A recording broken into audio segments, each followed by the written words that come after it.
बिस्मिल्लाहिर्रहमानिर्रहीम। आओ नहव सीखा का तीसरा सबक आपकी खिदमत में हाजिर है।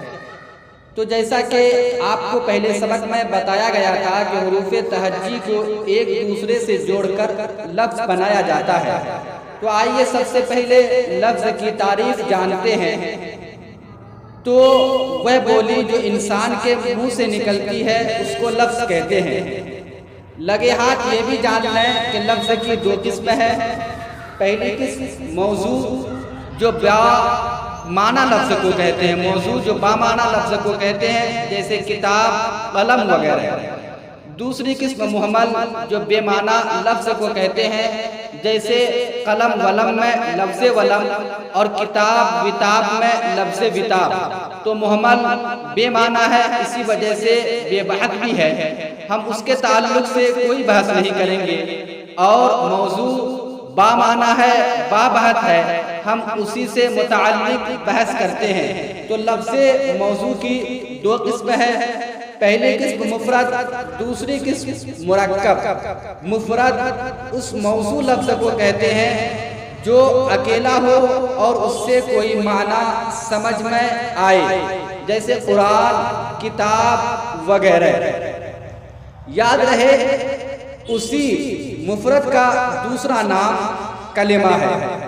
और कलिमा की तीन किस्म है, इस, फ़िल, हर्फ। तो आइए जानते हैं कि इस, फ़िल और हर्फ क्या होता है।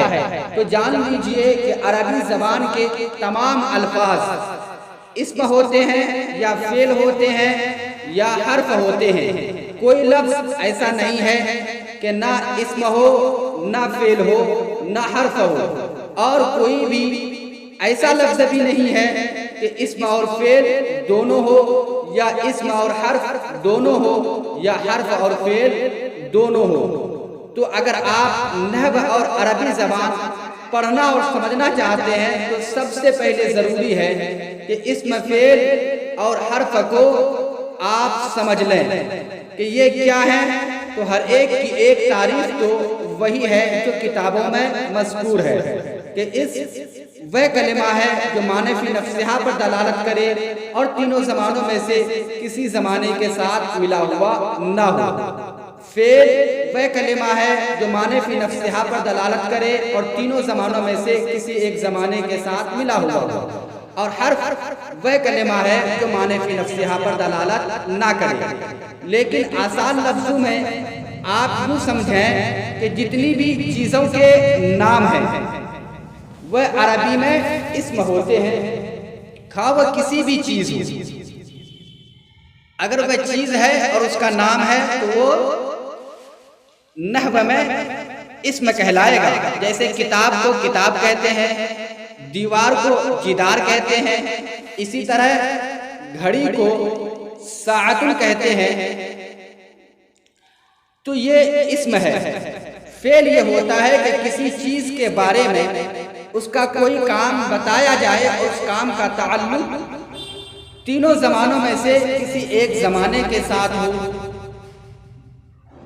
या तो गुजरे हुए ज़माने के साथ हो, या मौजूदा ज़माने के साथ हो, या आइंदा ज़माने के साथ हो। जैसे एक आदमी खाना खा चुका, तो खा चुका का मतलब यह है कि खा लिया, जो पिछले ज़माने में खा चुका, ये फ़िल है। तो खा चुका ये फ़िल है और उसका ताल्लुक गुजरे हुए ज़माने के साथ है, इसीलिए उसे माज़ी कहते हैं। और वह खाना खा रहा है तो खा रहा है फ़िल हाल है, और वह खाना खाएगा तो खाएगा फ़िल मुस्तक़बिल है। और हर्फ उस लफ्ज़ को कहते हैं जो इस और फ़िल को जुमला बनाने के लिए सहारा के तौर पर इस्तेमाल किया जाए।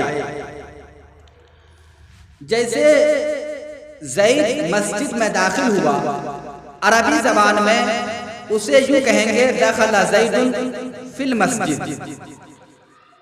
तो दाखिल होना एक काम है और उसका ताल्लुक एक ज़माने से है, इसलिए दखला फ़िल है और ज़ैद और मस्जिद नाम होने की वजह से इस्म है और फी को हमने सहारा के तौर पर इस्तेमाल किया, लिहाजा फी हर्फ है। आइए अब हम आपको चंद कलिमा देते हैं और उन कलिमात में आप मुफरद और मुरक्कब को जुदा जुदा कीजिए। ज़ैदुन फिल मस्जिद, रकीबा खालिदुन, खालिदुन, उमरु, अल किताबु, अल वलदुल मुज्तहिद। इनमें से आप हर एक को मुफरद और मुरक्कब लिखकर कमेंट में बताइए। इंशाअल्लाह फिर हम मिलेंगे आपसे अगले सबक के साथ। तब तक के लिए खुदा हाफिज़। अस्सलामु अलैकुम व रहमतुल्लाहि व बरकातुहू।